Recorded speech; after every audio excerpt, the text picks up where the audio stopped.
Hi, my name is Lillian. I'm 58 years old and have experienced 34 years of covert domestic violence, otherwise known as narcissistic abuse. But I'm not just a survivor. I am more than a conqueror in Christ Jesus.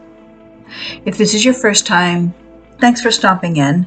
And to get a wider scope of what I talk about here, you can look in the description box. There's a link that says why I'm here. If you're returning, I'm sorry you're walking through this, but I'm glad you found your way here. And I'll always remind you to listen to my content with that one question in the back of your mind. Is my marriage difficult, or am I married to a dangerous man? That's the motivation for this channel, what my marriage was like and how I woke up to the truth that my husband wasn't a difficult, clueless guy when it came to relationships. No, he knew a lot, actually, and that's what makes him such a dangerous man. If you're starting to wake up and think that this might be your reality, please be gentle on yourself. You're about to step on a rough ride of truth, a darkness you've never experienced, but just know that you're not alone. I'm here for you.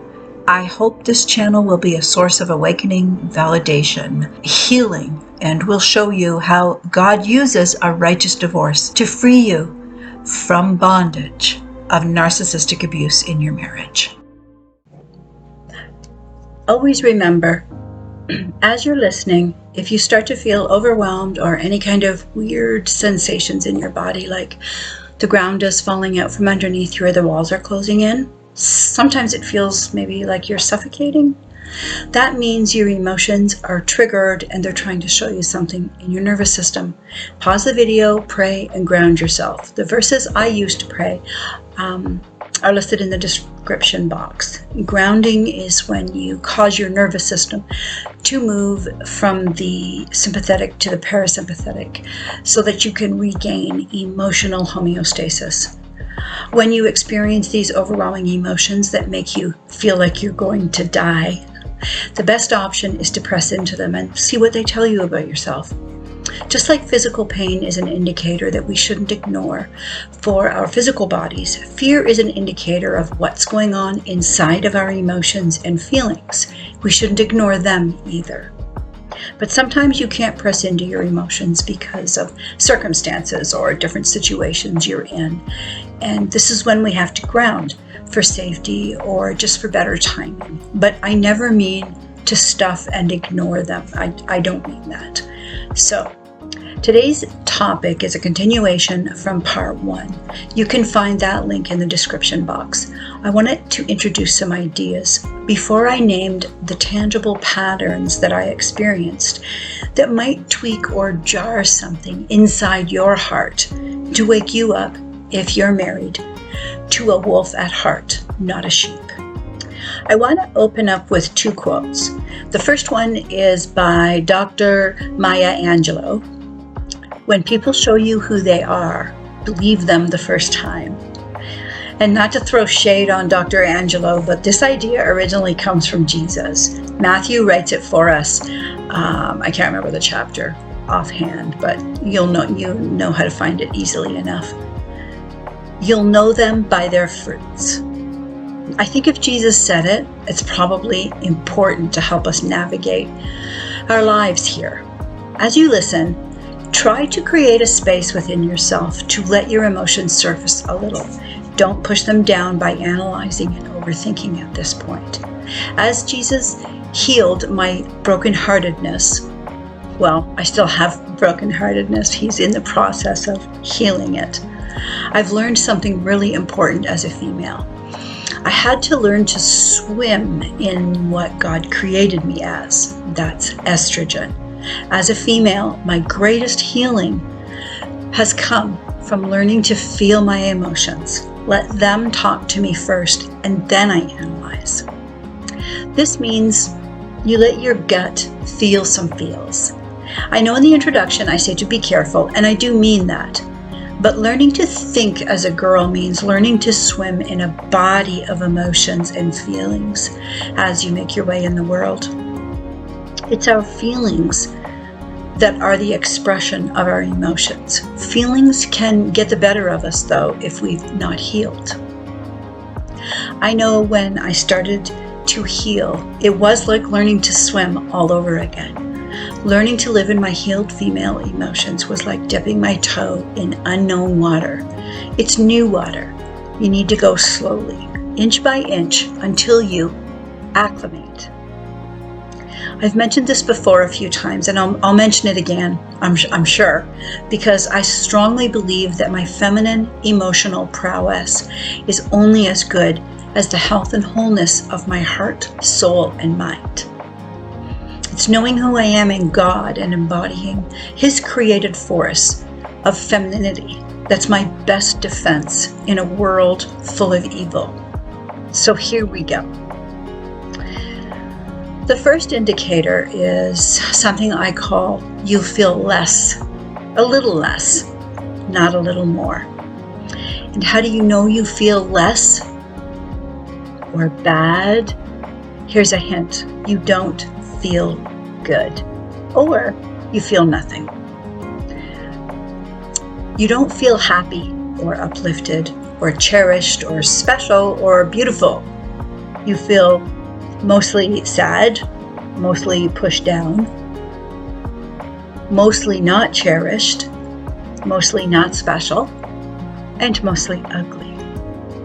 You feel smaller, not bigger and wanted, and these feelings happen in your belly, not in your head. Remember, feeling is an overall sensation of an experience. It won't be anything you can put your finger on, just an uneasy feeling of something missing. The uneasy sensation that you're not being emotionally provided for or cared for, like something special, but rather like something's missing. Like you've been extracted from somehow instead of being added to. Like a hot air balloon that just lost a wee bit of tiny air. It hasn't sunk down that you can see visually, but just a little bit came out. I didn't know what it was or where it went or how to even quantify or qualify it with words. I just felt that I was somehow diminished instead of expanded by the interaction I had experienced with him. Luke talks about this when he writes that Jesus said, "Who touched me?" Jesus asked. When they all denied it, Peter said, "Master, the crowds are hemming you in and pressing against you." Jesus said, "Someone did touch me. I know that power has gone out from me." The power was stolen from him. All of the other people and the apostles were touching him too, but they didn't have the intent that the woman had. There's multiple layers and application to God's word, and here's a truth from this one. One person can take something invisible away from another person without them knowing it. In this example, Jesus was fully human, and someone was able to extract his power without him knowing it until he felt it leave him. We have power too. Both men and women have their own. With us females, our created essence is estrogen. It's the base of our being, our raw material, if you will. It was extracted from Adam's portion and multiplied in us. It's wrongly called a rib in Genesis, and I'm going to have to make another video for that, because if you've been listening to any of my videos for any length of time, you know I have a real problem with the way some of the words have been translated from the Greek and Hebrew into English. But like I said, that's for another video. My point in talking about this verse is that it can be extracted without us knowing. Our power can be extracted without us knowing. With Jesus, he's emotionally healthy. He was whole. That's how he knew that the power had gone out of him at the exact moment in time when it left him. But when we're wounded and broken, bruised and unhealed, we don't feel it right away, which is why we don't see those red flags that everybody else does when narcissists raise them up. The difficult husband is learning He's got the good intentions towards you. It just gets lost in the interaction of him trying to connect and build you up. It's a clumsy connection at first, so you don't feel built up quite yet. But nothing has been extracted from you. And his connections improve over time. He gets better at figuring it out. He's open to possibilities of making you happy. He really doesn't know, but he's trainable. Healthy masculinity doesn't want to be told what to do, but he does want to know you. He wants to know what you like and what makes you happy. If you reveal yourself in a way that he can hear you, in a way that preserves his manhood, you'll see him change right before your eyes. If a man has good intentions, the two of you will get clearer and better together. Not perfect, but slowly better. And there's a saying that says, those who know better do better, and it's true. With a healthy but difficult husband, the more he knows about you and you know about him, you both do better. It's not that way with a dangerous man. It's the opposite with a dangerous man. The better he knows you, the worse he does to you. His intention is to hurt you by extracting from you what he wants. He wants to make you less and himself bigger.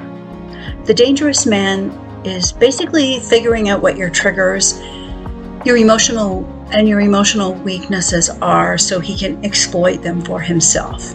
He wants to steal from you.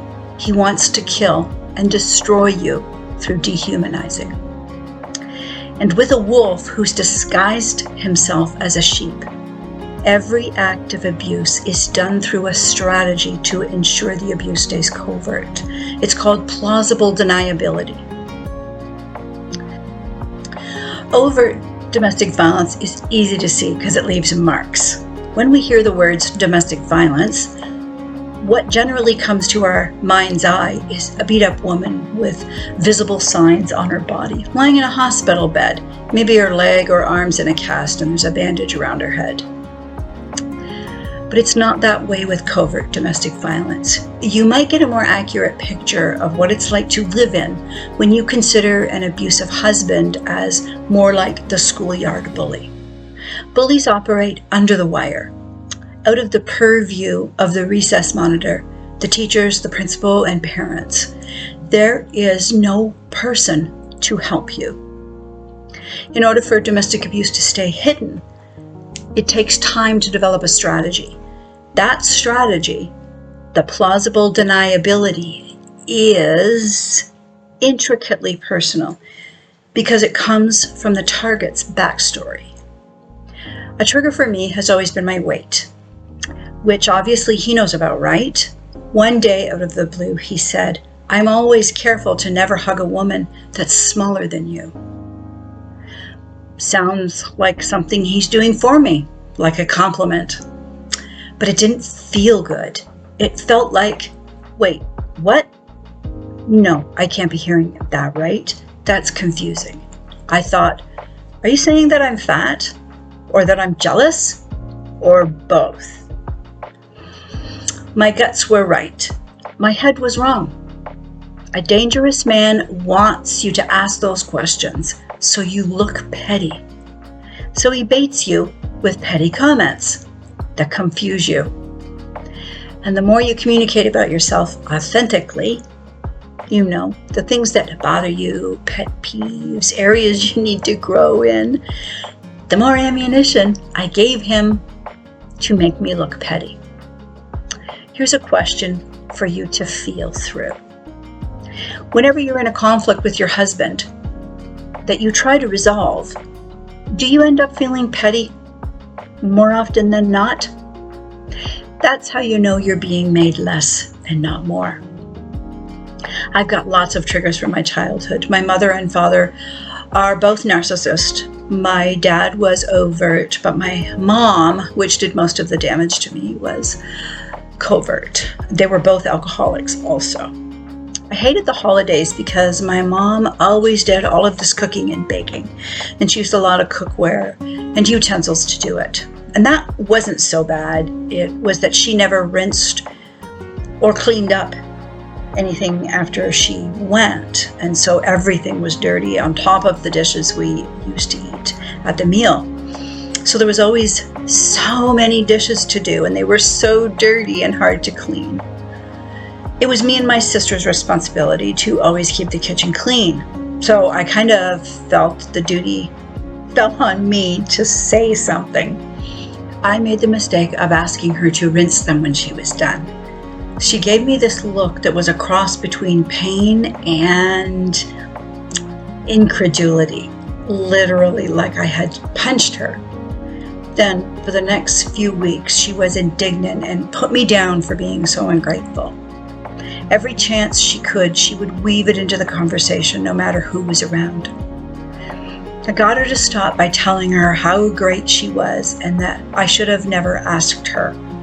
Here's the weird part. When I remember back, her smile that is stuck in my feelings is that of a Cheshire cat. That's how HSPs get broke in their schemas and become enabling people pleasers, which is what I became. She took every chance to interject it into the conversation for weeks, and it had such a negative effect on me. And Dean knew it was a painful memory for me. So he would catch me off guard by offering to do the dishes for me, which he rarely did.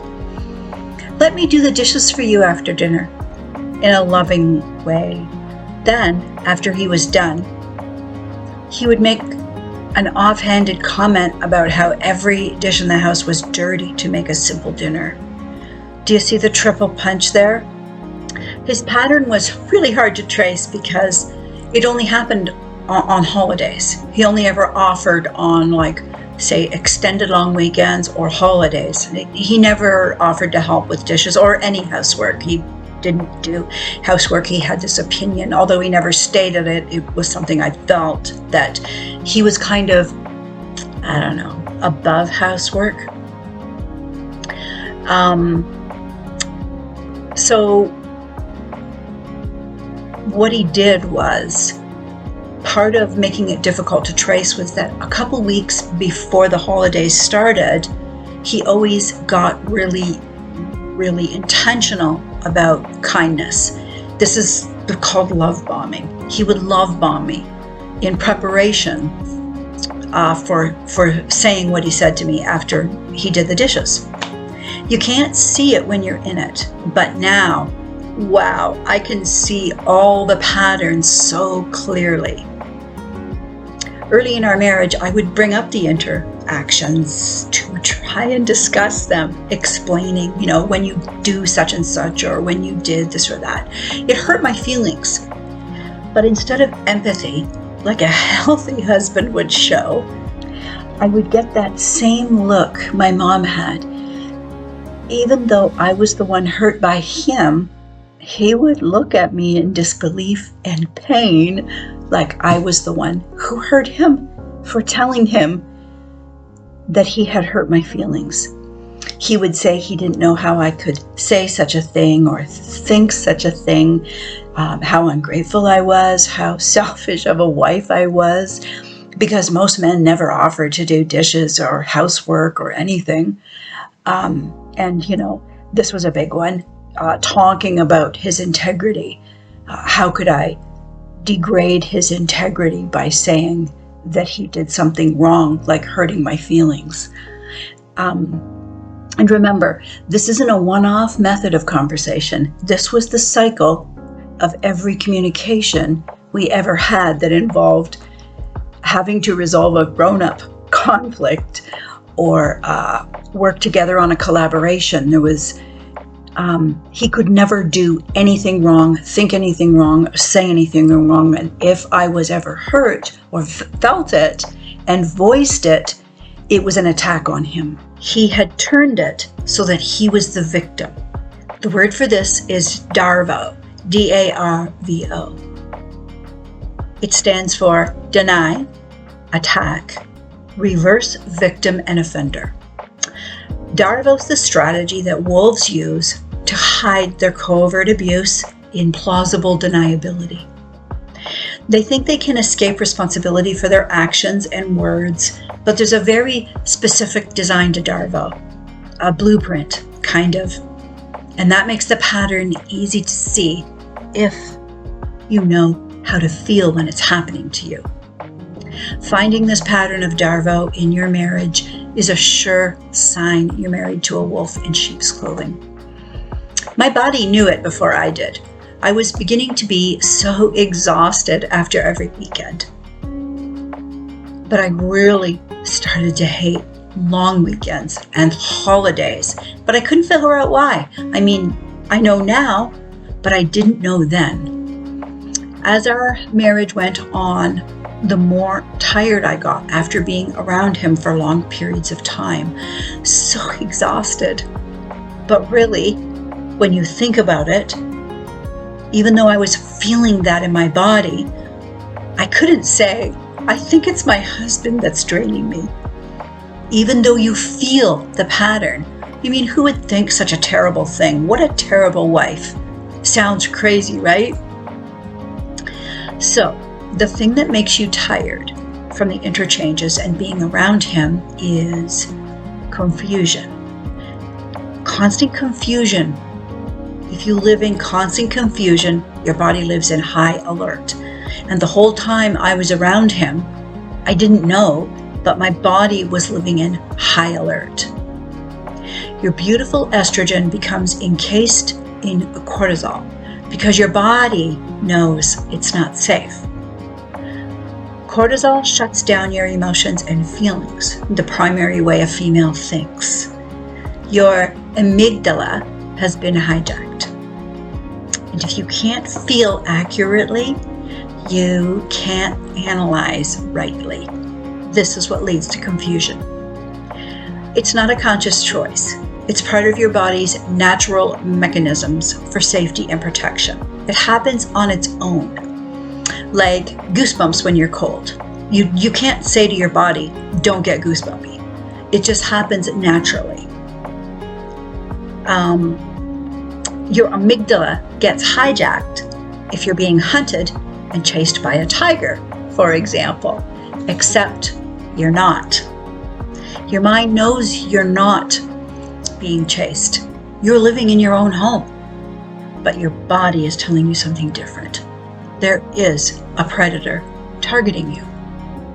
This is why I appeal to you. Let your body feel the truth you live in. She won't lie to you. She can't. It's the way God designed your body. Don't shut her down. I've decided to split up these areas so that I can dive a little deeper into each one. I was only going to do it as one video, but I've got so much more to say to you, and so I decided to divide it into 3 or 4 parts. In part 3, I'm going to try and give you an idea that you can identify with the feeling of confusion and what white noise sounds and feels like in covert narcissistic abuse. Closing thoughts. First, shh. Don't say a word about this to him. Discovering that your husband's dangerous is a scary place to end up. It's never where you thought you'd be, and it feels like an unreality. But your silence about your awareness of what he really is, that's your safety zone. And always remember, a clueless guy that causes dysfunction and seems difficult, he's not dangerous. But the malignant man is not clueless. He just pretends to be difficult and dysfunctional so that he can hide how dangerous he is.